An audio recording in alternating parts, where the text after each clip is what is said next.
Hello and welcome to E. Fagellini's Sing the Score. Today music by William Byrd, not his famous Ave Verum Corpus, but Miserere Mihi Domine from the 1575 Cantiones Sacrae.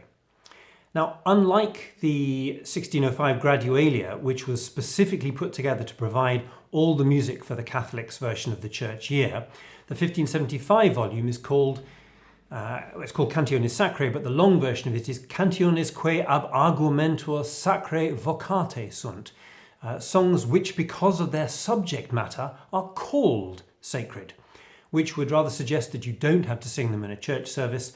And so if you're sitting at home now on the sofa, I hope you feel wonderfully authentic. It's for 6 voices, here transposed for a modern soprano, 2 altos, 2 tenors and a bass. And the piece is one of a series of 16th century settings of this text, Miserere Mihi Domine, have mercy on me, O Lord, and hear my prayer, et exaudi orationem meam, in which composers try to outdo themselves in their use of canon.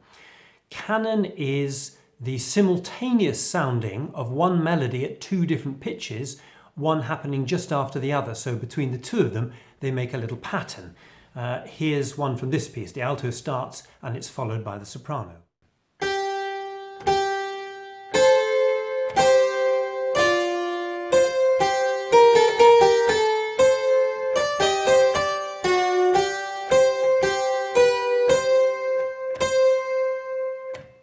Normally at this period, a canon starts right at the beginning of a piece, but in Miserere Mihi, the 2 canons start about 20 bars in. Here's the other one in tenor and bass.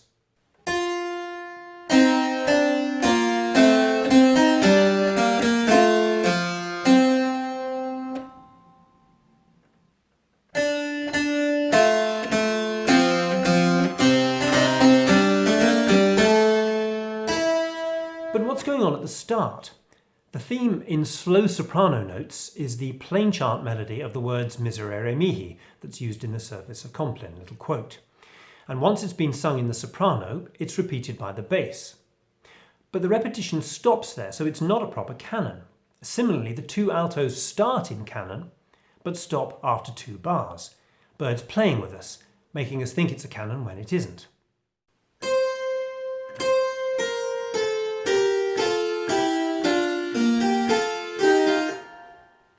And then at bar 20, Byrd writes in the score of the first tenor part, due partes in una in dia tesseron, 2 parts out of 1 at the 4th.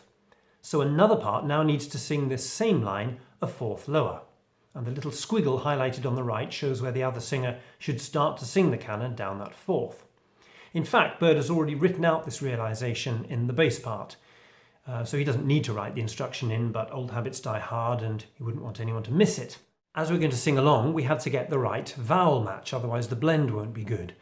Just imagine that in the 16th century, a 16th century singer moving from, say, Gloucester to London. This happened to the Welshman Thomas Tomkins, and he would have found that his voice simply wouldn't have matched in the London choirs he sang in, simply because his vowels were different, so he would have had to modify them. This apparently made him quite angry at the time, but then he suffered from irritable vowel syndrome.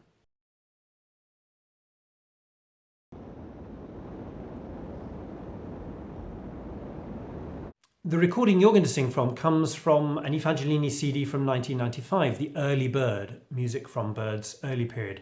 And we'd been coached by Alison Ray on the likely pronunciation of Latin in later 16th century London. Fascinating really, because it does change the sound world. 2 things to bear in mind. Firstly, Latin would have been pronounced, she thinks, as they would have pronounced English. Why on earth would you have pronounced it any other way? And secondly, some of those English vowels would have been different from their modern equivalents. So prepare to sing along with Miserere Mihi Domini, Miserere Mihi Domini, et exode orationem meam, et exode orationem meam. Quite a mouthful. You'd think that canons were rather dull and perhaps rather academic, but think again, this is 2 minutes of absolute genius.